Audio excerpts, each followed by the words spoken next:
नमस्कार साथियों। महिलाओं एक्चुअल में महिलाएं ही देख रही होंगी। एनालाइजर ऐप में आप सभी का स्वागत है। आज हम बात करेंगे किसकी? बालक श्रम प्रतिषेध और विनियम अधिनियम जो था 1986 में, उससे आगे की बात करेंगे। पहले हमने देखा कि भाग 3 तक हमने देख लिया था। अगर आपने वीडियो नहीं देखा है तो इससे पहले वाला वीडियो जरूर देखें। और कुछ चीजें और भी बताऊंगा। टेस्ट को लेकर के एक वीडियो हमने बनाया था अभी फिलहाल में। इससे पहले वाला जो वीडियो आप देखेंगे महिला पर्यवेक्षक वाले में ही है।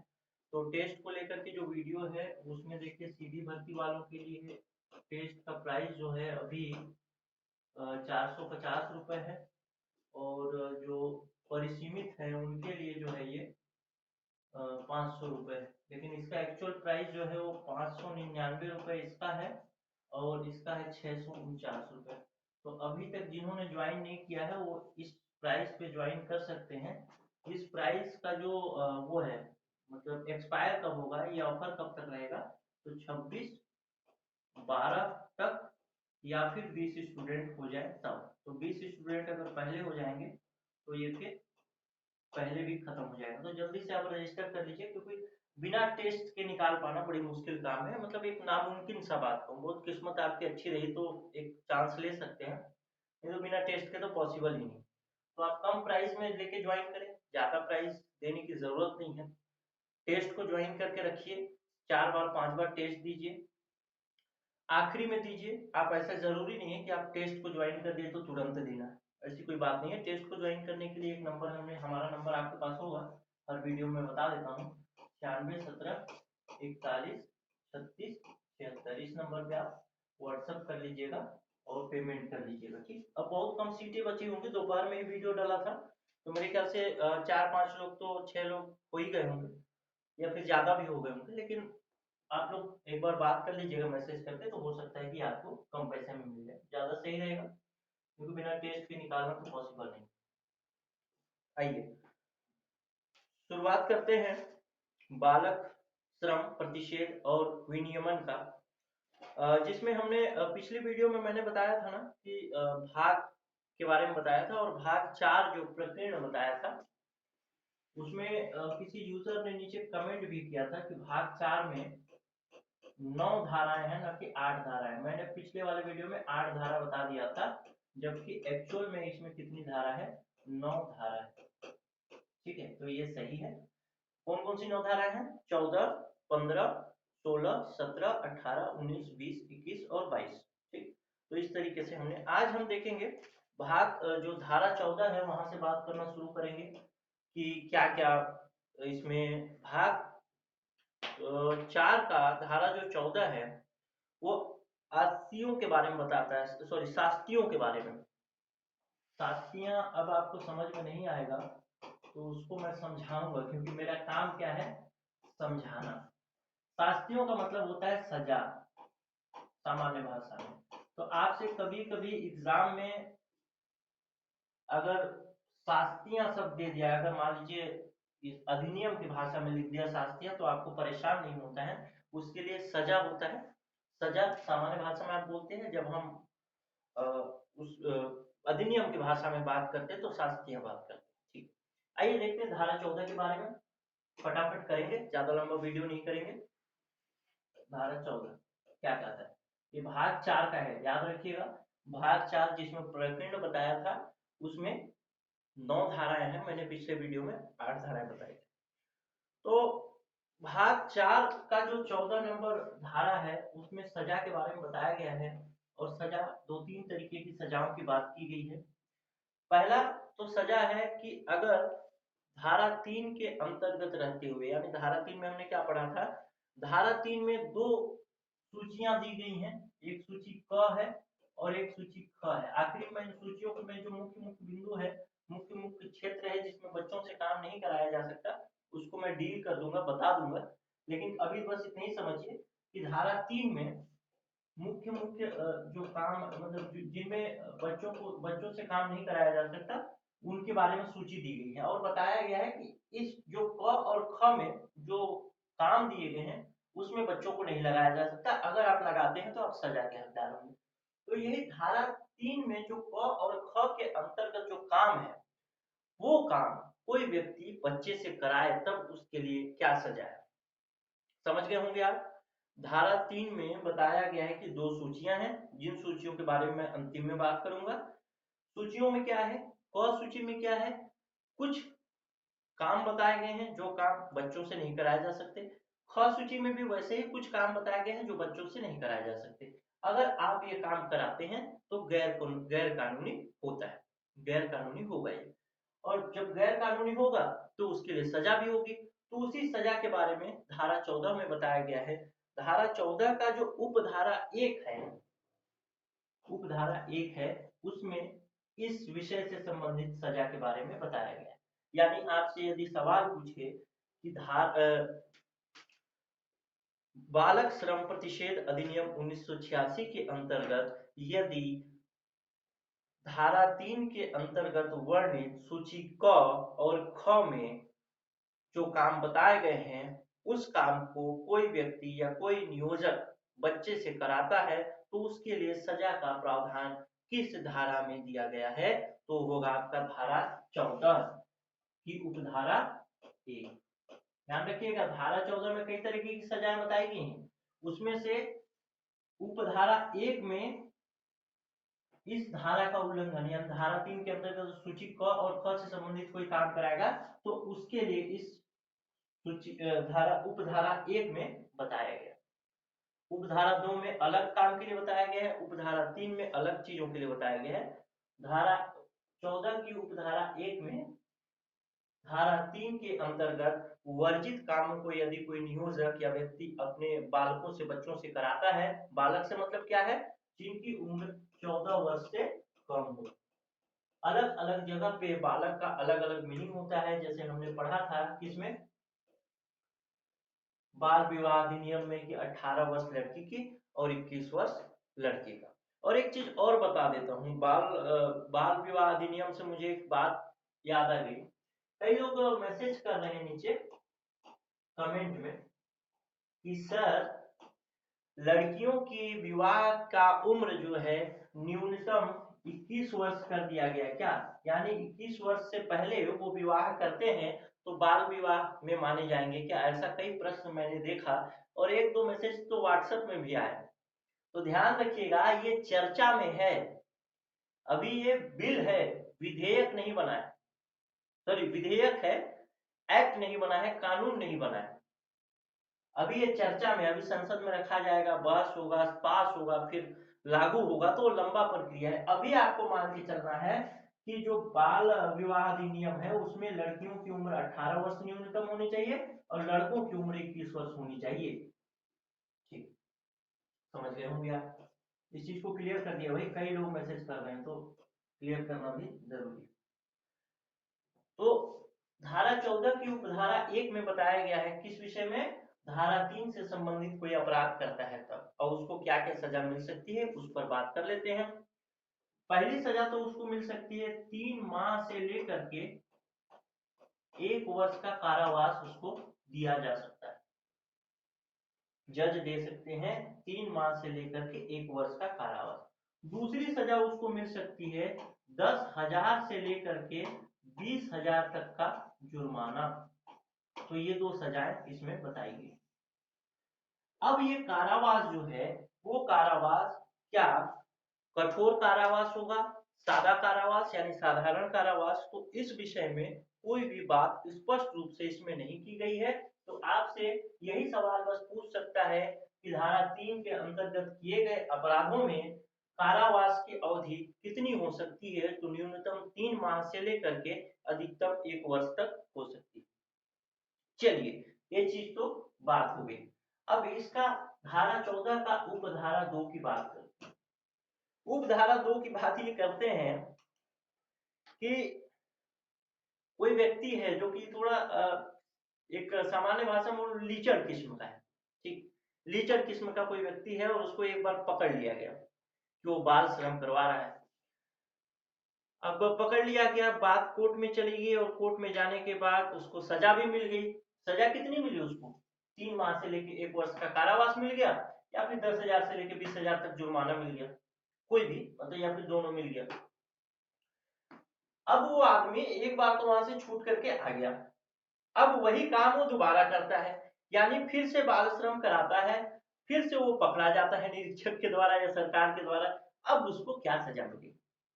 तब उसकी सजा जो है, ये जो कारावास का सजा है, ये जस्ट डबल हो जाएगा, यानी 6 माह से लेकर के 2 वर्ष की अवधि तक का उसको कारावास दिया जा सकता है। लेकिन ध्यान रखिएगा, जुर्माना जो है, जुर्माने के बारे में कोई स्पष्ट वर्णन धारा 14 की उपधारा 2 नहीं करता है।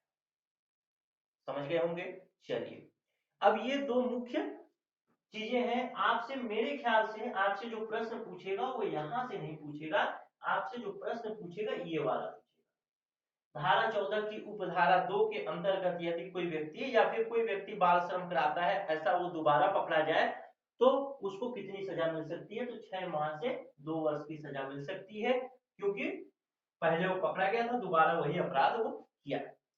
ध्यान रखिएगा, कोई भी चीज हम छोड़ने की कोशिश नहीं करेंगे, थोड़ा लंबा चलेंगे लेकिन ध्यान से चलेंगे, क्योंकि हमको परिसीमित वालों को 120 में से 120 और सीधी भर्ती वालों को 20 में से 20, जो 40 में से 40 प्रश्न है वो सही होने चाहिए, 40 में से 40 अंक आने चाहिए और परिसीमित वालों का 120 में से 120 अंक आना ही चाहिए, कोई भी प्रश्न छूटे न। तो इस तरीके से हम धीरे धीरे चलेंगे।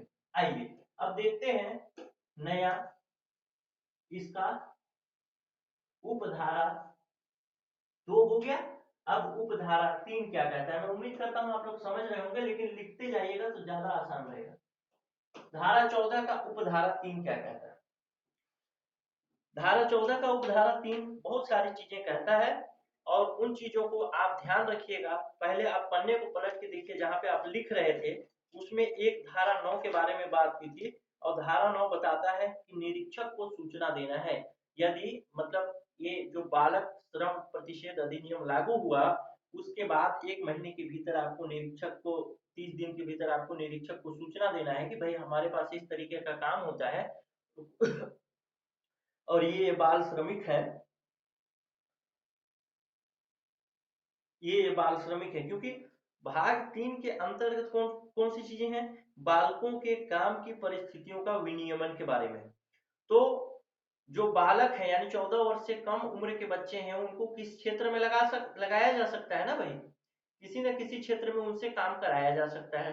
अगर उनसे कोई काम कराया जा रहा है किसी क्षेत्र में, तब अब ध्यान रखिएगा, किसी क्षेत्र में काम कराने का मतलब ये है कि धारा 3 के अंतर्गत जो सूची क और सूची ख है उसके अलावा जहां पे कहीं और काम लगाया जा सकता है, तब की बात कर रहा हूं। तो उसके विनियमन के बारे में है, जैसे हमने देखा था कि उसको कार्य का घंटा कितना होगा, कितना छुट्टी मिलेगा, कितने घंटे काम करेगा, लगातार नहीं करेगा, ये सारी चीजें उसके बारे में। तो धारा 3 के अंतर्गत जो हमने धारा 9 पढ़ा था पहले, जिसमें बताया गया था कि निरीक्षक को सूचना देना है 30 दिवस के अंदर कि आपके पास कोई बाल श्रमिक है, तो आप किस किस प्रकृति का काम कराते हैं, कहाँ पे आपका जो दुकान है या फिर कोई स्थापन है वो कहाँ पे है, और उसका पता क्या है, सारी चीजें किस प्रकृति का काम कराए थे, ये सारी चीजें। या फिर जो निरीक्षक और कुछ सूचना चाहे तो वो सूचना आपको देना है। यदि आप धारा 9 के अंतर्गत निरीक्षक को सूचना देने में असफल हो जाते हैं, तब की स्थिति में आपको धारा इस अधिनियम की धारा 14 के अंतर्गत उपधारा 3 से दंडित किया जा सकता है। दंड के बारे में बाद में बताऊंगा, पहले देखते हैं धारा 9 से दंडित किया जा सकता है। तो धारा 9 का पालन नहीं करेगा तो दंडित किया जा सकता है।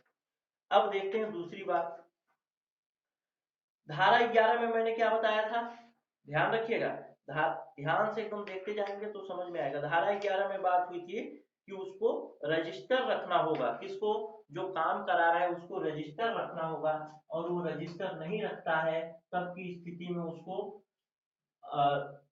इस अधिनियम की धारा 14 की उपधारा 3 के अंतर्गत दंडित किया जाएगा। अब देखते हैं एक और धारा देखते हैं, जिसमें धारा 12 के बारे में बात की थी मैंने कि धारा 12 की अपेक्षा अनुसार 3 ये हाँ, धारा 12 की जो बात की थी, धारा 12 में जो बताया था मैंने कि जो नियोजक है, नियोजक का मतलब जो काम करा रहा है, जो ऑर्गेनाइजेशन, जैसे रेलवे की बात की थी मैंने बात की थी बंदरगाह की, वहां पे क्या करना है, वहां पे बताना है कि भाई आपको ये काम नहीं करा सकते, चस्पा कराना है, जो बताया था मैं, लिस्ट चिपकाना है कि आप ये काम नहीं करा सकते। अगर आप ये काम कराते हैं, तब जो अधिनियम की धारा 14 है, उसके उपधारा 1 के अंतर्गत आपको दंडित किया जाएगा। ये चस्पा करना था, चिपकाना था, जैसे स्कूल के बाहर चिपका दिया, चाहे कहीं चिपका दिया, चाहे बड़ा सा कारखाना है उसके बाहर चिपका दिया कि हमारे यहाँ कोई बाल श्रमिक नहीं है। तो इस तरीके की चीजें किसमें बताई गई थी, धारा 12 में बताई गई। अब ये भी आदमी कोई नहीं करता तो,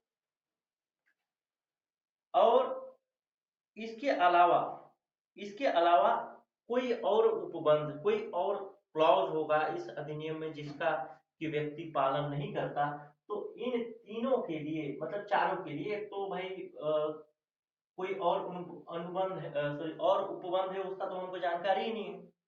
कोई और जो भी चीज छूट गया होगा वो सारी चीजें एक एक पॉइंट में शामिल की गई, यानी 4 पॉइंट इसमें शामिल की गई, 1 2 3।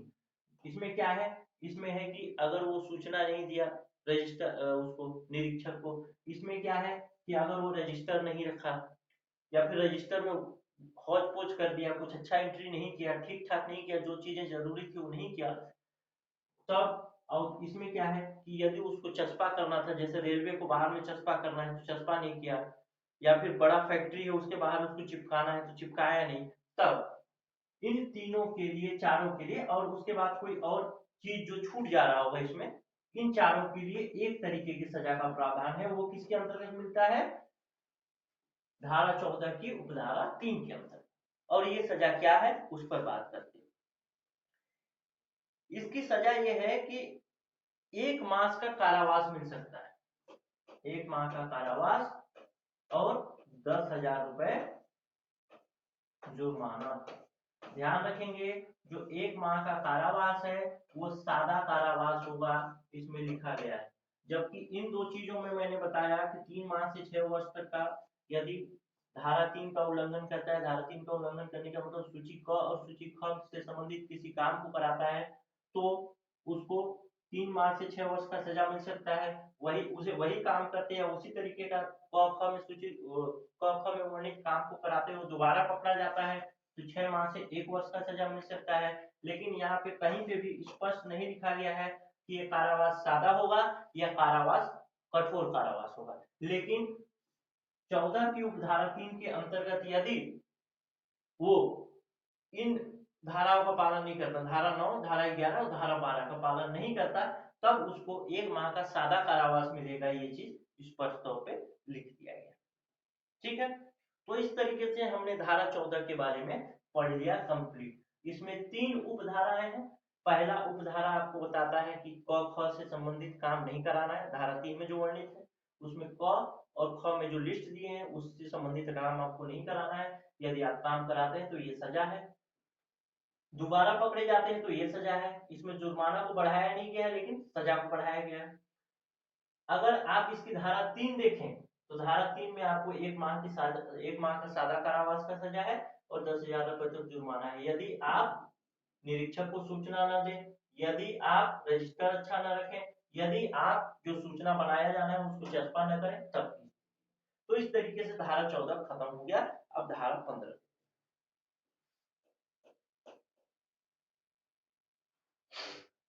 धारा 15 बताता है आस्तियों के, सॉरी, शास्त्रियों के संबंध में कुछ विधियों का उपांतरित रूप से लागू होना। लिख लीजिएगा अगर लिखना चाहे तो, पहले लिख भी लेंगे तो समझना बड़ा मुश्किल काम है, मैं समझाऊंगा।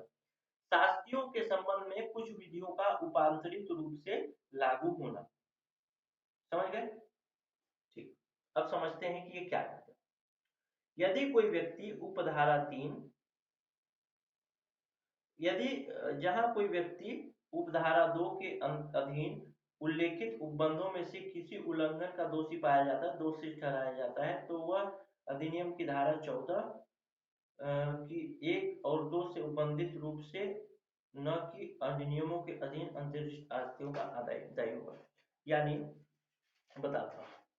इसमें कुछ चीजें लिखी गई हैं इस धारा में, धारा 15 में।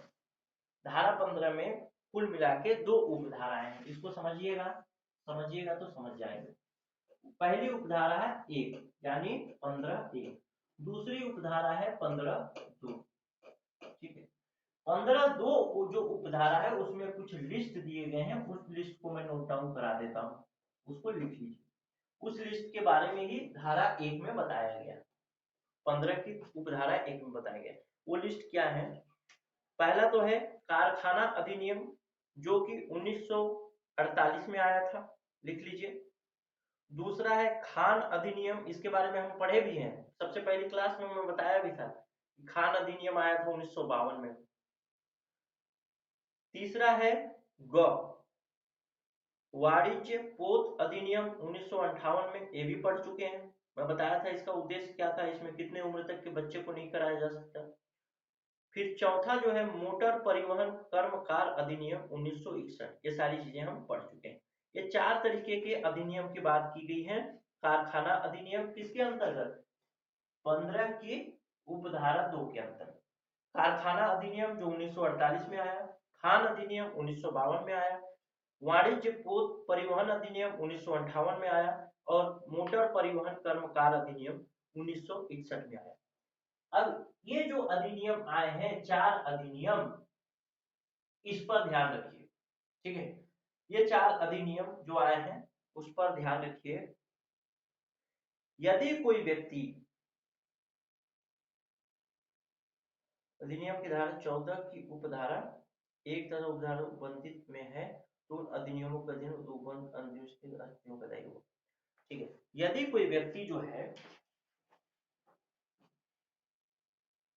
यदि कोई व्यक्ति, ये जो 4 मैंने अधिनियम बताया, जिसमें बताया कारखाना अधिनियम, खान अधिनियम, वाणिज्य परिवहन अधिनियम, मोटर परिवहन अधिनियम,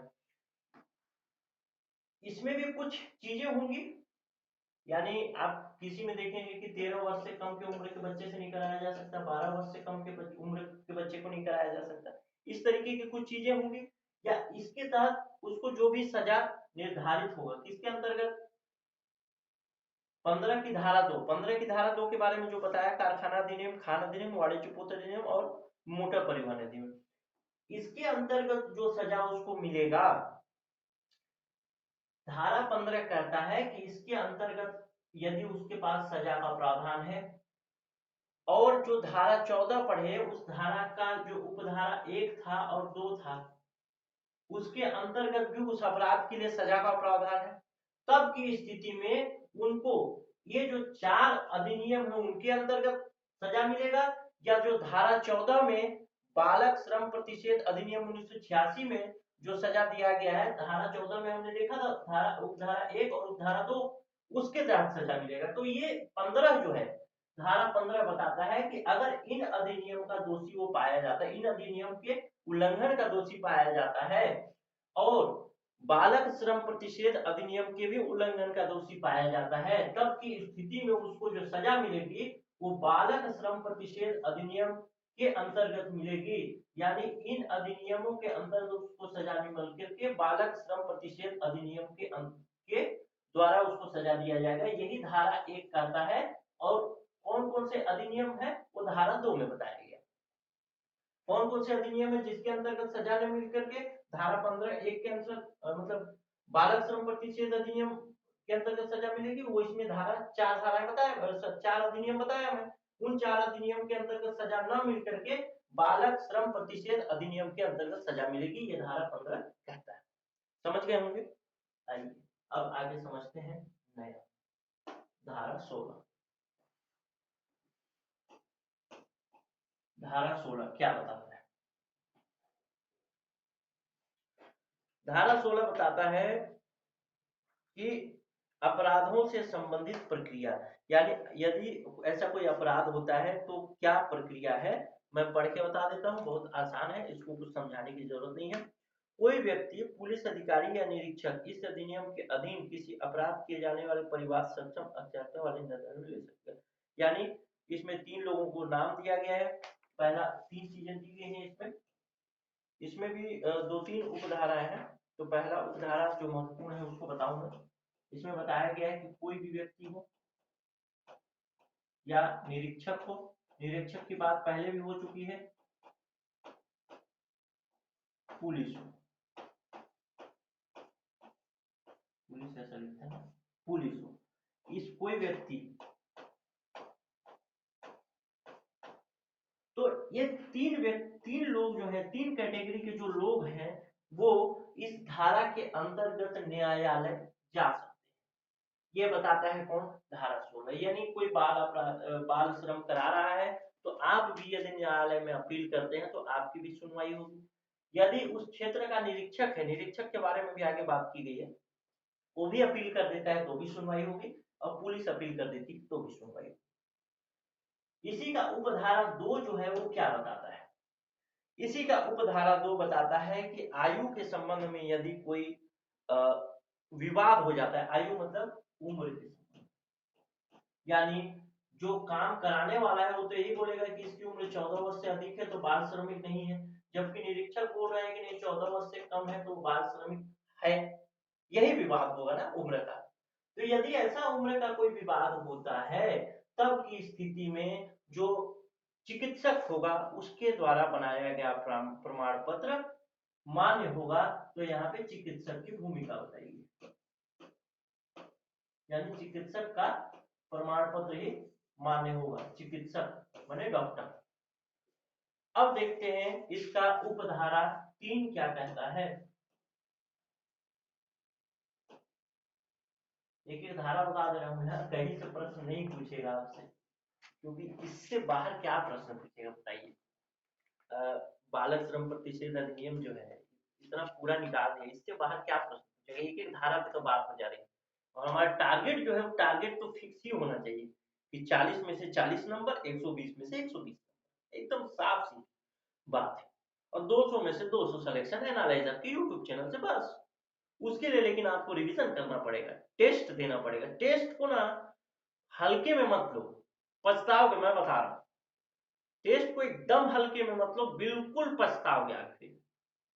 मैं इस चीज को कंफर्म कर दे रहा हूं, टेस्ट के बिना संभव ही नहीं है। आइए देखते हैं कौन सा धारा, इसकी उपधारा 3। उपधारा 3 क्या बताता है, उपधारा 3 बताता है कि इसकी सुनवाई कौन करेगा, मतलब कौन सा जज इसका सुनवाई करेगा।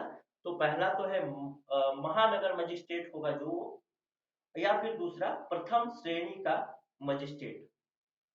दो तरीके की सुनवाई कर सकते हैं। अक्सर अभी तक जो हम लोग धाराएं देखते आ रहे हैं, एक्ट वाला जो काम हो रहा है, एक्ट वाली जो पढ़ाई हो रही है, उसमें दो ही चीजें, दो ही तरीके के लोग ही सुनवाई करते हैं, या तो महानगर मजिस्ट्रेट होता है या प्रथम श्रेणी का मजिस्ट्रेट जो होता है। तो ये दो तरीके के जो जज होंगे वो इसकी सुनवाई कर सकते हैं, न्यायाधीश जो होंगे उनकी सुनवाई कर सकते हैं, यही चीज। तो कुल मिला के धारा 16 जो है ना, धारा 16 बताता है कि मतलब न्यायालय में मुकदमा कौन ले जा सकता है, उपधारा 1 बता दिया। फिर दूसरा बता दिया कि आयु के संबंध में विवाद होगा तो कौन निर्धारित करेगा, चिकित्सक की भूमिका बता दिया। फिर तीसरा जो उपधारा बताया कि भाई इसकी सुनवाई कौन करेगा, पुलिस वाला लेके चला तो गया लेकिन वहां सुनेगा कौन, पता चला एसडीएम के कोर्ट में चला गया, नया नया उसका रिक्रूटमेंट हुआ है एसआई के रूप में, तो बोला कि नहीं अब बालक श्रम का मामला बनता है, बाल श्रम का मामला बनता है, तो एसडीएम कोर्ट में चला गया। तो उससे पहले उसको जानकारी हो कि नहीं ये तो महानगर मजिस्ट्रेट सुनेगा या तो प्रथम श्रेणी का मजिस्ट्रेट सुनेगा। तो ये तीनों चीजें धारा 16 के अंतर्गत ही बताई गई, उपधारा 1, उपधारा 2 और उपधारा 3 के। आइए देखते हैं धारा 17 के बारे में कि धारा 17 क्या कहता है। धारा 17 साफ साफ कहता है निरीक्षक की नियुक्ति के बारे में, और निरीक्षक की नियुक्ति के बारे में आपसे प्रश्न पूछा जा सकता है, महत्वपूर्ण प्रश्न है और बहुत ज्यादा प्रश्न नहीं पूछेगा। इससे दो प्रश्न आपसे, एक ही प्रश्न पूछा जा सकता है कि कौन सी धारा में, यानी बालक श्रम प्रतिषेध अधिनियम की कौन सी धारा में निरीक्षक की नियुक्ति का प्रावधान है, तो धारा 17 आप बता दीजिएगा। एक और एक्स्ट्रा जानकारी आपको बता देता हूं कि धारा 17 के अंतर्गत जो निरीक्षक की नियुक्ति होगी वो एक सिविल सेवक माना जाएगा। सिविल सेवक मानने का मतलब क्या था, पहले भी बताया हूं, पहले के उसमें सिविल सेवक माना जाएगा, इसका मतलब वो सरकारी अधिकारी है, जनता का सेवक है, और उसके द्वारा कोई भी किया गया काम जो बालक श्रम अधिनियम के अंतर्गत किया जा रहा है, बालक श्रम प्रतिषेध अधिनियम के अंतर्गत किया जा रहा है, उसके लिए वो सजा का हकदार नहीं है।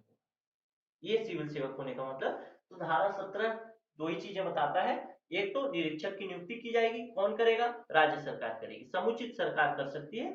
और समुचित सरकार में कौन है? या तो केंद्र सरकार है, राज्य सरकार है, या फिर मान लीजिए रेलवे का कोई विभाग है तो वहां एक निरीक्षक बना दिया गया, बंदरगाह एक है उसमें कोई निरीक्षक बना दिया। तो इस तरीके से अलग अलग जगह पे अलग अलग बाल श्रम को देखने के लिए निरीक्षक बनाए जा सकते हैं।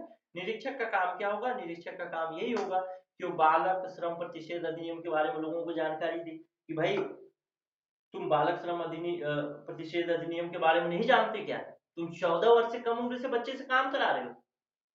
तो और अगर अब तुम ऐसा करा रहे हो तो तुमको सजा मिलेगा, और सजा तो मिलेगा ही मिलेगा। अगर तुम धारा जो हमारा बालक श्रम प्रतिषेध अधिनियम की धारा 3 के अंतर्गत जो दो सूचियां दी गई हैं क ख, अगर उस सूची से संबंधित कोई काम करा रहे हो तब तो तुमको खतरनाक सजा मिलेगी। किस तरीके की सजा मिलेगी?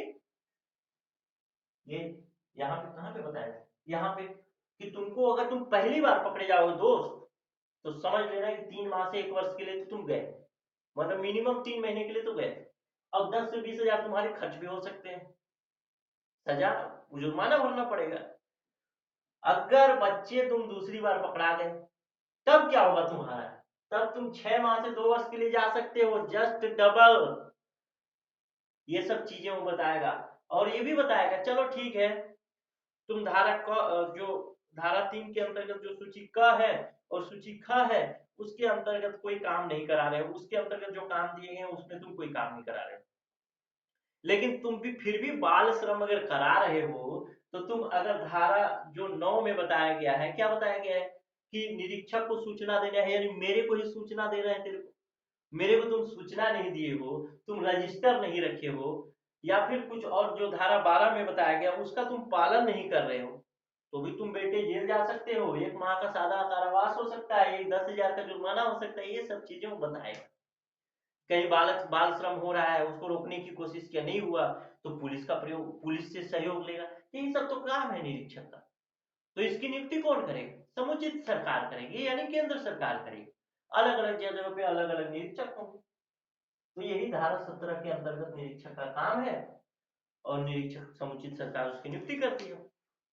तो इस तरीके से हमने धारा 17 के बारे में पढ़ लिया। सिविल सेवकों का याद रखिएगा। आइए अब देखते हैं धारा 18, महत्वपूर्ण धारा 18। 18 का जो धारा है वो महत्वपूर्ण भी है और महत्वपूर्ण है भी नहीं। साफ साफ लिखा है नियम बनाने की शक्ति, और नियम किस विषय में बनाने की शक्ति? नियम बनाने की शक्ति जो है बाल श्रम प्रतिषेध अधिनियम के अंतर्गत नियम बनाने की शक्ति है। और इसमें जो है कि जैसे क्या क्या नियम बना सकता है, नियम पहली बात तो बनाएगा, तो नियम बनाने का जो काम है वो समुचित सरकार का है। समुचित सरकार मतलब केंद्र सरकार, और केंद्र सरकार के अंतर्गत आने वाले जैसे रेलवे है, राज्य सरकार है, पोत है, ये है वो है, उद्योग विभाग, 3 विभाग 13 विभाग, इस तरीके से वो सब आते हैं समुचित सरकार में, यानी राज्य सरकार भी समुचित सरकार में आता है। रेलवे भी नियम बना दे अलग बात, मतलब रेलवे के लिए नियम बन जाए अलग, हो सकता है कि पतन यानी बंदरगाहों के लिए अलग नियम बन जाए। तो ये सब नियम बनाने की शक्ति किसके पास है? मान लीजिए हमारे छत्तीसगढ़ में नियम बनाना है, स्वास्थ्य विभाग के लिए कोई नियम बना, तो स्वास्थ्य विभाग किसका विषय है? राज्य। आप केंद्र सूची, राज्य सूची, समवर्ती सूची अगर पढ़े होंगे पॉलिटी में, राज्य व्यवस्था में, तो आप जान रहे होंगे। तो स्वास्थ्य किसका विषय है? केंद्र सरकार का, सॉरी राज्य सरकार का। अब राज्य सरकार स्वास्थ्य से संबंधित कोई भी नियम बना दे कि यहाँ बाल श्रम, कोई बाल श्रमिक नहीं होगा, या मान लीजिए इंटरटेनमेंट, जो क्या बोलते हैं उसको, मनोरंजन, मनोरंजन राज्य सरकार का विषय है, वहां पे कोई नियम बना दे कि जो टिकट बेचने वाला है वो 14 वर्ष से कम उम्र का नहीं होगा। तो ये सब नियम बनाने की शक्ति जो है वो धारा 18 में बताई गई। जैसे कुछ चीजें और बनाई, जैसे इसमें बनाया जा सकता है कि काम का घंटा, जिसमें मैंने बताया था कि 3 घंटे काम करेगा, फिर 1 घंटे विश्राम, फिर 3 घंटे काम, इस तरीके से 7 घंटे का काम होगा उसका। इसको बदलना चाहे कि नहीं, अब 7 घंटे का काम नहीं, अब 5 घंटे का काम होगा, 2 घंटे काम, 1 घंटे विश्राम, 2 घंटे काम। तो इस तरीके के नियम बनाने की शक्ति किसके पास है? समुचित सरकार के पास। ठीक, समुचित सरकार में केंद्र सरकार भी है, राज्य सरकार भी है, सारी चीजें। इसमें एक चीज और है, इसका एक पॉइंट है जिस पॉइंट को आपको याद रखना चाहिए।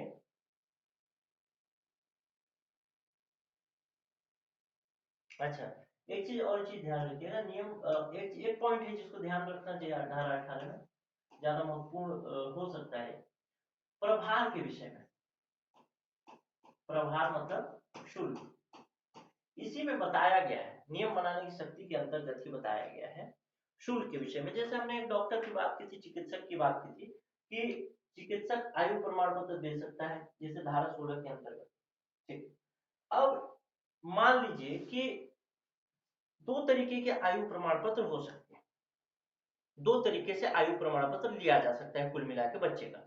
मान लीजिए एक नियोजक है, नियोजक का मतलब एक काम कराने वाला व्यक्ति है, मालिक है। अब वो सरकार एक नियम बना दिया कि नहीं, आप अगर मालिक हैं और आप 14 वर्ष के आसपास के बच्चे को अपने वहां रखते हैं, यानी 18 वर्ष से कम उम्र का बच्चा मान लीजिए सामान्यतः तो रखते हैं, तो आपको एक प्रमाण पत्र भी निरीक्षक को देना पड़ेगा। निरीक्षक को सूचना देने की शक्ति जो धारा 9 में थी, उसमें एक प्रमाण पत्र भी लगाना पड़ेगा। ऐसा नियम बना देती है कौन? समुचित सरकार, यानी केंद्र सरकार बनाती है या राज्य सरकार बनाती है। तो निरीक्षक को आपको एक प्रमाण पत्र देना है चिकित्सक कि ये बच्चा, जो चिकित्सक बना के देगा, डॉक्टर बना के देगा कि ये बच्चा 14 वर्ष से अधिक उम्र का है। तो इसके लिए आपको क्या शुल्क देना पड़ेगा? तो हाँ, इसके लिए आपको शुल्क लगाया जा सकता है, देना पड़ेगा कंफर्म नहीं है, लगाया जा सकता है। अगर सरकार तय करे तो उसको शुल्क देना पड़ सकता है, प्रभार देना पड़ सकता है। लेकिन दूसरी स्थिति तब होती है निर्मित, जब एक निरीक्षक और एक मालिक के बीच में, निरीक्षक और एक मालिक के बीच में विवाद हो जाए, और निरीक्षक का कहना है कि ये लड़का जो है 14 वर्ष से अधिक उम्र का है, मालिक का कहना है कि 14 वर्ष से कम उम्र का है। अब ऐसे विवाद के निपटारा के लिए यदि प्रमाण पत्र की आवश्यकता होगी, आयु प्रमाण पत्र की, तब जो मालिक होगा उसको कोई शुल्क नहीं देना है, कोई भी शुल्क नहीं देना है। अब एक चीज इसको समझने की कोशिश करिए, पहले वाला जो मैं बताया कि निरीक्षक को मान लीजिए ऐसा एक नियम बना दिया जाए कि निरीक्षक को देना है कि 14 वर्ष से कम उम्र का कोई बच्चा यहाँ पे नहीं, ठीक है, ऐसा निरीक्षक को सूचना देना है। अब इसको एक अलग ढंग से सोचिए, मान लीजिए एक फैक्ट्री चल रहा है, ठीक, एक फैक्ट्री चल रहा है और वहां निरीक्षक अचानक आ जाता है। ठीक है, निरीक्षक अचानक आता है और निरीक्षक देखता है कि सब थोड़े बच्चे बच्चे टाइप के हैं, तो बोलता है कि आप इनका उम्र कितना है? तो जो वहां का ऑनर होता है वो बोलता है कि नहीं, ये सब 14 वर्ष से अधिक उम्र के हैं। तो निरीक्षक बोलते हैं ठीक है, आप इनका आयु प्रमाण पत्र जमा करा दें, या मैं डॉक्टर को भेजूंगा और आप आयु प्रमाण पत्र उनसे बनवा लीजिएगा सभी का। डॉक्टर वहां आता है और वहां आयु प्रमाण पत्र सबका बनाता है, तो उसका शुल्क देना पड़ेगा नहीं देना पड़ेगा? उसका शुल्क देना पड़ेगा। सब याद रखिएगा, जब विवाद की स्थिति होगी तब मतलब शुल्क देना पड़ेगा, कंफर्म नहीं है, शुल्क लिया जा सकता है, एक बात कंफर्म, सरकार अगर नियम बनाए तो। लेकिन अगर विवाद की स्थिति होगी तो उसके लिए कोई शुल्क नहीं देना है। ये धारा 18 में चीजें हैं। धारा 18 में मुख्य रूप से लिख लीजिएगा नियम बनाने की शक्ति, और नियम बनाने की शक्ति किसके पास है? या तो केंद्र सरकार के पास, राज्य सरकार के पास है, सभी लोगों के पास है, समुचित सरकार के पास। अब देखते हैं, अगर मान लीजिए ऐसा कोई नियम बनाया जा सकता, बना दिया गया, धारा 18 के अंतर्गत कोई नियम बना दिया गया, पहले ये नियम नहीं था, अब ये नियम, कुछ नया नियम बना दिया गया। मान लीजिए एक बच्चा था जो कि 7 घंटे काम करता था, 3 घंटे काम और 3 घंटे विश्राम, और फिर उसके बाद उसको नियम को बदल दिया गया कि नहीं, अब ये बच्चा जो है 2 घंटे काम करेगा, 1 घंटे विश्राम करेगा और 2 घंटे फिर काम करेगा। ऐसा नियम बना दिया गया। तो ऐसा नियम अगर बना देती है केंद्र सरकार या फिर राज्य सरकार बना देती है, तब इसका क्या होगा? क्या वो गजट में प्रकाशित कर देगी, तो यानी राजपत्र में प्रकाशित कर देगी कि हाँ रात को चलो मूड हुआ मुख्यमंत्री का, चलो भाई राज्यपाल निकाल दे, चलिए राष्ट्रपति महोदय निकाल दीजिए एक सूचना, ऐसा हो सकता है क्या? बिल्कुल ऐसा होगा। लेकिन जो सूचना निकाली जाएगी ना, उसको संसद से अप्रूव कराना पड़ेगा। संसद से अप्रूव कराना का मतलब संसद के दोनों पटलों पे रखा जाएगा और उस पे बहस होगी, उसके बाद जब पास होगा तब वो नियम फॉलो किया जाएगा। और ये संसद के पटल पर कब रखा जाएगा? संसद चल रहा हो तो 30 दिन के भीतर ये पहले मतलब किसी भी सदन में, या तो केंद्र उच्च सदन में या तो निम्न सदन, यानी लोकसभा, राज्यसभा या लोकसभा में रखा जा सकता है। तो नियम तो सरकार बना सकती है लेकिन उसको अप्रूव कराना पड़ेगा। और अप्रूव कराने के बारे में जो बात की गई है, तो 18 जो था वो तो नियम बनाने की शक्ति के बारे में बात की। तो अप्रूव कराने के बारे में बताया गया धारा 19 में। इसमें दो चीजें बताई गई हैं। पहला तो केंद्र सरकार के विषय में बताया गया है, यदि केंद्र सरकार कोई नियम बनाए तब उसे संसद के पटल पर रखना है। कितने दिनों के अंदर? 30 दिनों के अंदर। और राज्य सरकार यदि कोई ऐसा नियम बनाता है तब उसे विधानसभा में यानी विधानमंडल में कितने दिनों के अंदर रखना है। तो इसमें कोई भी समय नहीं दिया गया है, इसमें बताया है यथाशीघ्र। यथाशीघ्र का मतलब क्या होता है? जितनी जल्दी हो सके रख दो भैया। अब यथाशीघ्र में ही बहुत सारे लूप होल होते हैं, तो यही चीजें, तो यही चीजें बताई गई है धारा 19 में कि केंद्र सरकार यदि नियम बनाएगी तो संसद में 30 दिनों के भीतर रखना होगा। यदि राज्य सरकार कोई नियम बनाती है तो यथाशीघ्र उसे विधानमंडल में रखना होगा। मैं विधानमंडल की बातें कर चुका हूं पहले। अब देखते हैं कि धारा 20, 19 तक हो गया। धारा 20 क्या कहता है? धारा 20 दो तीन चीजें कहता है, लेकिन उन सब चीजों से कोई मतलब नहीं। हमको मतलब क्या है? हमको मतलब है जो हमारे काम का चीज है। धारा 20 कहता है विधि के कुछ अन्य उपबंधों का वर्जित न होना। विधि के कुछ कुछ अन्य उपबंधों का वर्जित न होना, यानी कुछ एक्ट हैं जिनको आप लिख लीजिए, अधिनियम है उनको लिख लीजिए आप। जैसे यदि इस अधिनियम के नहीं, धारा 15 के उपबंधों के अधीन रहते हुए, धारा 15 क्या था बता देता हूं फिर से, आप लोग याद नहीं करते हो जल्दी जल्दी। धारा 15 था आस्तियों के संबंध में विधियों का उपांतरित रूप से लागू न होना, जिसमें 4 तरीके के अधिनियम मैंने बताए थे: कारखाना अधिनियम, खान अधिनियम, पोत परिवहन अधिनियम और मोटर परिवहन अधिनियम, आपने लिखा होगा। अब मैं बताता हूँ। धारा 15 के उपबंधों के अधीन रहते हुए, यानी ये सब अधिनियम के बात करते हैं। इस अधिनियम उसके द्वारा बनाए गए उपबंध: कारखाना अधिनियम 1948, बगान श्रम अधिनियम 1951, हाँ बगान श्रम अधिनियम याद रखिएगा, इससे पहले वाले में बगान श्रम अधिनियम नहीं था, 1951। खान अधिनियम 1952 के उपबंधों के अतिरिक्त हैं, न कि अल्पीकरण में। यानी ये जो 3 अधिनियम मैंने बताए, कारखाना अधिनियम, बगान अधिनियम और खान अधिनियम, ठीक है। अब मान लीजिए इसके बारे में एक उदाहरण से समझाता हूं। ये कहता है कि जो बालक श्रम अधिनियम है, वो अधिनियम ये 3 अधिनियम के अंतर्गत जो सजा मिलती है उसके अतिरिक्त होगा, उसको कम नहीं करेगा। मान लीजिए कि आप बाल श्रम कराते हैं खान अधिनियम के अंतर्गत, खान अधिनियम के अंतर्गत आप बाल श्रम करा रहे हैं। अब यहाँ पे खान अधिनियम के अंतर्गत आप बाल श्रम कराते हैं तो आपको सजा है 1 माह से लेकर के 2 माह, ठीक है। अब खान अधिनियम में पता नहीं कितना उम्र है, लेकिन इसमें मान लीजिए उम्र था कि 13 वर्ष से कम उम्र से के बच्चे से आप काम करा रहे हैं तो आपको 1 माह से 2 माह की सजा मिल सकती है। लेकिन अगर 13 वर्ष से कम उम्र के बच्चे से आप बालक श्रम प्रतिषेध अधिनियम के अंतर्गत काम कराएंगे तो सजा क्या मिलेगी? 3 माह से 1 वर्ष का सजा है, ठीक है।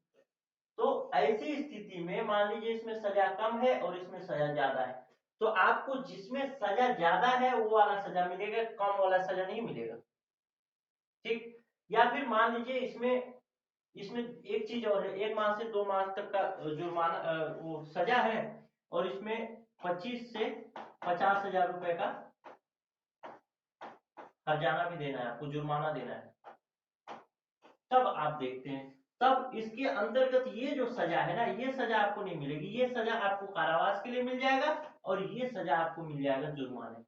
यानी जो अधिक होगा वही मिलेगा, जो कम होगा वो नहीं मिलेगा। यानी जब जज फैसला सुनाएंगे तो ये कुछ इस तरीके से बोलेंगे कि आमुख व्यक्ति को गोलकनाथ, या फिर कोई एक नाम ले लेते हैं, मिर्जा कादरी नाम लेते हैं, मिर्जा कादरी को खान अधिनियम की धारा 3 की उपधारा 2 के अंतर्गत 25,000 रुपए जुर्माना एवं बालक श्रम प्रतिषेध अधिनियम के अंतर्गत 1 वर्ष सशक्त कारावास या फिर कठोर कारावास की सजा सुनाई जा रही है। तो आप देखते हैं कि ये वाला और ये वाला दोनों मिक्स हो गया, यानी बालक श्रम प्रतिषेध अधिनियम किसी अधिनियम के सजा को कम नहीं करेगा। इसमें 50,000 है, 25 से 50,000 है, तो 25 से 50,000 वाला सजा आपको यहाँ से मिल गया, और बालक श्रम अधिनियम के अंतर्गत 3 से 1 वर्ष वाला सजा यहाँ पे मिल गया। तो ये चीज कहता है आपका धारा 20, समझ गए होंगे। चलिए इसको और लिख लीजिएगा, कहीं पे क्या पता पूछ दे, विधि वैसे पूछेगा नहीं। विधि के धारा 20 में जो है विधि के कुछ अन्य उपबंधों का वर्जित न होना बताया गया, और उसमें जो ये सारी उदाहरण में चीजें बताया वही चीज। आइए देखते हैं धारा 21 और धारा 22, दो धाराएं हैं, बहुत मजेदार धाराएं बची है, बात खत्म होने वाली है। ठीक है, धारा 21 क्या है? धारा 21 कुछ खास नहीं कहता, लेकिन कुछ तो खास कहता होगा, तभी तो धारा 21 रखा गया है। धारा 21 बताता है कठिनाइयों को दूर करने की शक्ति। यानी मान लीजिए बालक श्रम प्रतिषेध अधिनियम आया, और इस बालक श्रम प्रतिषेध अधिनियम को लागू करने में कुछ कठिनाइयां आ रही हैं, कुछ एक्ट आपस में ओवरलैप हो रहा है, तब उसको कैसे दूर किया जाएगा, इस विषय में बात करता है। तो इसमें जो बात करता है कि इसको दूर किस तरीके से किया जा सकता है, तो इसको दूर करने की जो शक्ति है समुचित सरकार की नहीं है, ध्यान रखिएगा। यहाँ पे समुचित सरकार शब्द का प्रयोग नहीं किया गया है, यहाँ पे इसको दूर करने का जो शक्ति है वो है केंद्रीय सरकार, केंद्र सरकार या केंद्रीय सरकार, यानी सेंट्रल गवर्नमेंट को, अभी किसकी, जो भी केंद्र में प्रधानमंत्री, उनकी सरकार। इसमें कुछ बाधा आता है या फिर कुछ कठिनाई है, उसको दूर करने की शक्ति केंद्रीय सरकार को। मान लीजिए केंद्र सरकार ने कोई एक आदेश निकाल दिया, अधिसूचना निकाल दिया कि अब ये जो मामला है 3 वर्ष से मतलब कहीं पे ओवरलैप हो रहा है, और अब ये एक्स नियम पहले लागू होता है, अब वाई नियम लागू, ठीक है, एक्स नियम पहले लागू होता था लेकिन अब वाई नियम लागू होगा। अब ये नियम तो बना दिया गया कि पहले एक्स होता था अब वाई होगा। अब हमने पहले भी बात कर ली है धारा 19 के अंतर्गत, यदि कोई ऐसा परिवर्तन होता है तो उसको केंद्र सरकार अगर परिवर्तन कर रही है तो संसद में रखा जाएगा, राज्य सरकार परिवर्तन कर रही है तो विधानसभा में रखा जाएगा। लेकिन यहाँ पे तो धारा 21 के अंतर्गत राज्य सरकार को परिवर्तन करने का या कठिनाइयों को दूर करने का कोई अधिकार नहीं दिया गया, तो कहाँ रखा जाएगा, केंद्र सरकार दूर कर रही तो संसद में रखा जाएगा, तो कोई भी ऐसा नियम बनेगा वो संसद में रखा जाएगा, ये चीज कहता है इसका धारा 2, उपधारा 2। अब उपधारा 1 क्या कहता है वो भी समझ लेते हैं। धारा 21 का उपधारा 2 कहता है कि यदि कोई कठिनाई आती है नियम को फॉलो करने में, एक्ट को लागू करने में, तो केंद्र सरकार इसको दूर कर सकती है, उसके लिए अधिसूचना जारी कर सकती है, लेकिन अधिसूचना जारी करेगी तो उसे संसद में उस चीज को रखना ही पड़ेगा, वहां से पास कराना पड़ेगा। लेकिन धारा 1 क्या कहता है, धारा 1 ये कहता है कि कोई ऐसा आदेश नहीं निकाला जा सकता जब कि ये नियम लागू हुए, यानी बालक श्रम प्रतिषेध अधिनियम लागू हुए 3 वर्ष से ज्यादा का समय हो गया हो। यानी कुल मिला के इस जो बालक श्रम प्रतिषेध अधिनियम आया, उस अधिनियम को केंद्र सरकार के पास मतलब केंद्र सरकार को ये दायित्व दिया गया, ये मतलब एक काम दे दिया गया कि तुम बेटा इसको बैठ के पढ़ो, ठीक है, और पढ़ो नहीं बार बार पढ़ो, और आप भी पढ़िए बार बार, जैसे केंद्र सरकार पढ़ी इसको बार बार, और बार बार पढ़ो। तुमको जितना संशोधन करना है धारा 21 के अंतर्गत उतना संशोधन करो, लेकिन तुम 3 वर्ष के अंदर जो करना है बेटा तुम करके दिखाओ। 3 वर्ष के बाद तुम इसमें ज्यादा संशोधन नहीं कर सकते, कठिनाइयों को ज्यादा दूर नहीं कर सकते। उसके लिए फिर से तुमको नया वो लाना पड़ेगा, एक्ट लाना पड़ेगा। ठीक है, समझ गए होंगे। तो इसमें जो कठिनाइयां थी उसको दूर करने के लिए धारा 21 में अधिकार दिया गया। और धारा 21 में भी जो अधिकार, जैसे मैंने बताया पहले एक्स नियम लागू होता था, वाई नियम लागू होगा, तो ये चीजें केंद्र सरकार को इसको नियम बनाने की शक्ति दे दी गई। लेकिन केंद्र सरकार जब इसमें नियम बनाएगा तो इसको संसद के पास रखेगा भी, संसद के पटल पर रखेंगे भी इसको। संसद के पटल में किस में रखेंगे? धारा 21 की धारा 2 के अनुसार। लेकिन 3 वर्ष तक उसको स्टडी करना है, और 3 वर्ष के बाद यदि मतलब 3 वर्ष तक उसको इस चीज को सुधारना है। इस तरीके से हमने देखा। अब आगे देखते हैं एक और धारा, धारा 22। कितना मजेदार धारा होगा मैं बता रहा हूँ आपको। इसको पढ़ने में 30 सेकंड से ज्यादा वक्त मिलेगा। धारा 22 कुछ नहीं है। धारा 22 पहले ही बताया हूँ, वही है धारा 22। क्या है? ये कहता है बालक नियोजन अधिनियम। ध्यान रखिए, सबसे पहले इसको पढ़े थे, बालक नियोजन अधिनियम, जो कि 1938 में आया था।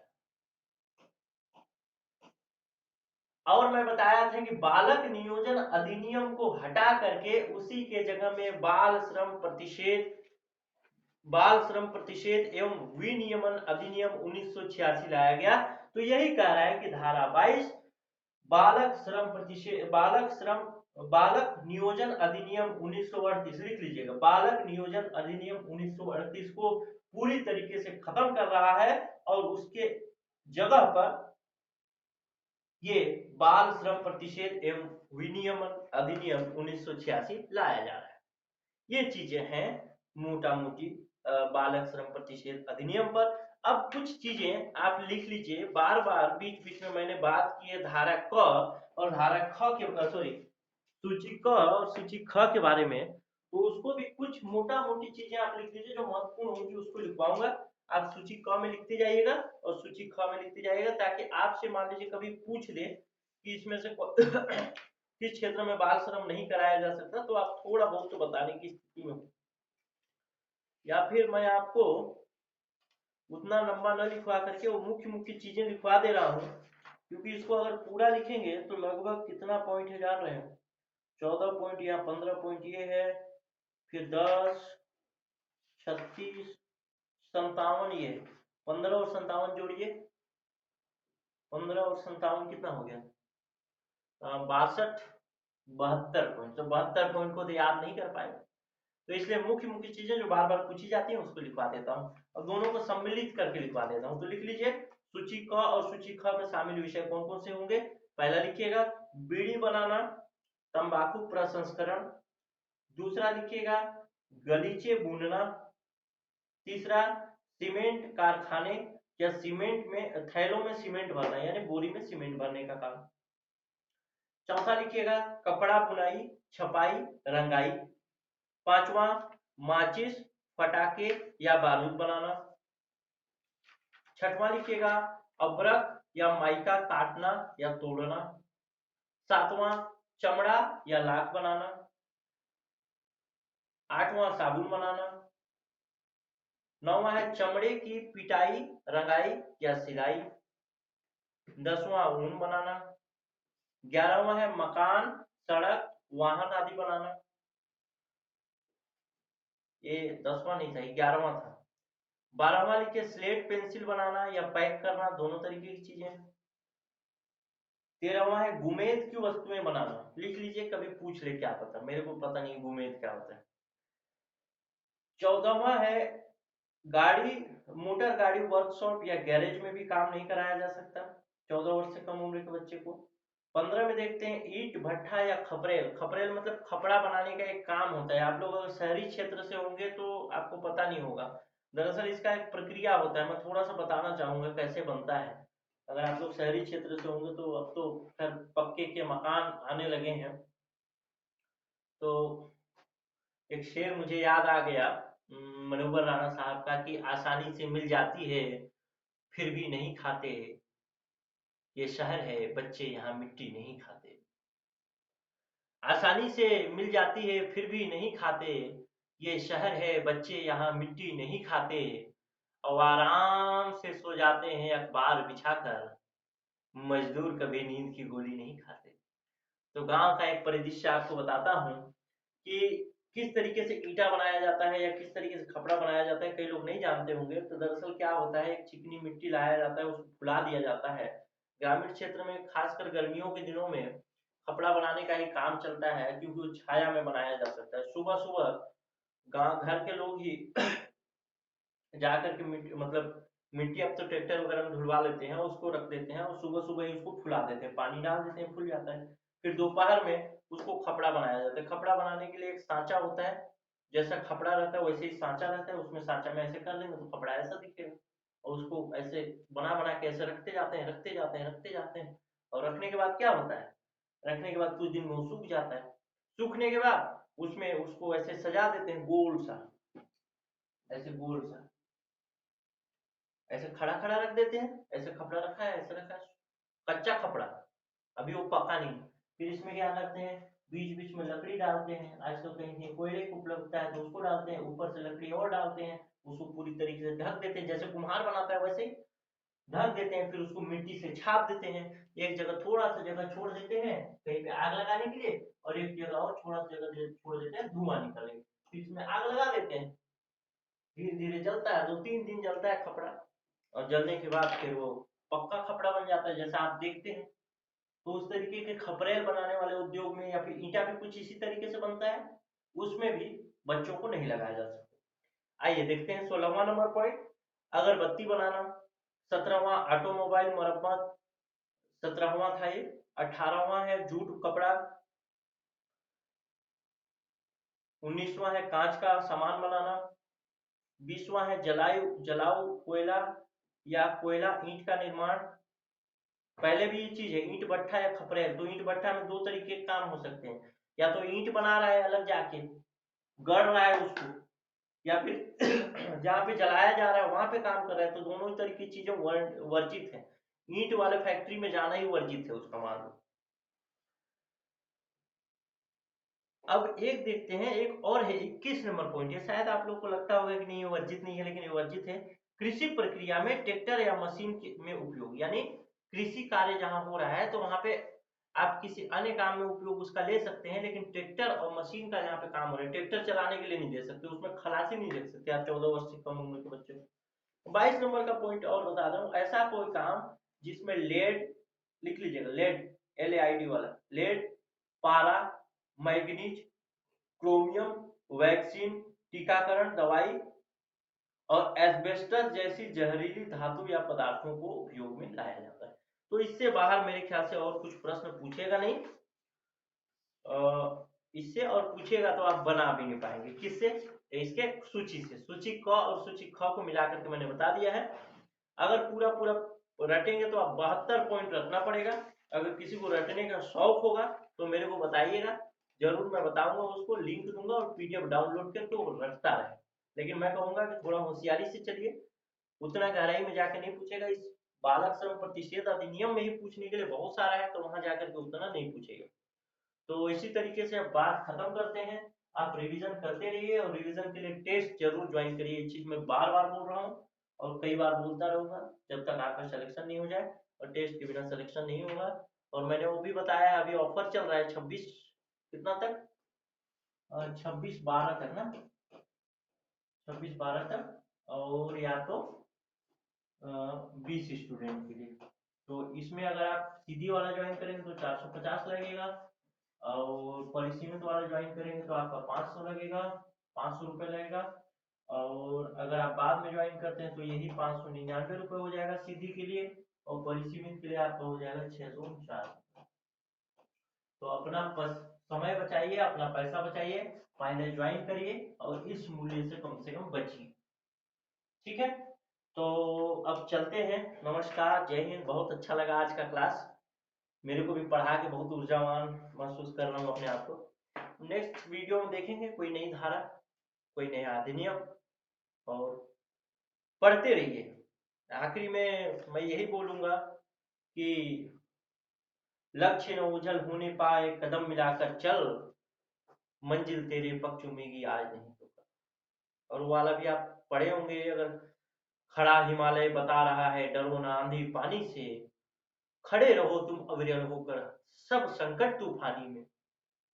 उसी में है कि आप एकदम संघर्ष के साथ रखिए और डिगो ना अपने प्रण से, तो तुम कुछ भी कर सकते हो प्यारे, तुम भी ऊंचे उठ सकते हो, छू सकते हो नभ के तारे।